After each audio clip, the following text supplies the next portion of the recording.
Saludos, compañeros. ¿Cómo estamos? Estamos muy bien. Estamos en Galicia, ¿no? Buenas tardes. Buenas tardes, don Manuel. ¿Cómo está usted? Hace 14 años. Hace rato que no nos veíamos. Señores, por favor, si les parece, vayan despejando. Los 21. Mi primer viaje a Cuba. Sí. Fuera el programa, le pedí ahí a su amigo, el gallego Fernández, que no es Que gallego, fue de los octaviano. hermanos Pardo, que eran de... En las Tunas. Sí, sí, está yo 2 veces. En dos ocasiones ahí.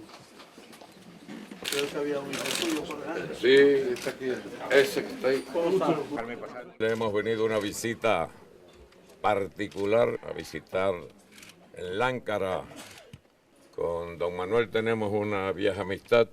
Él también vivió allí algunos años. Es decir, que les habla un medio gallego, o gallego entero por su sentimiento, que vino a saludar a su amigo medio cubano, también gallego, don Manuel Fraga.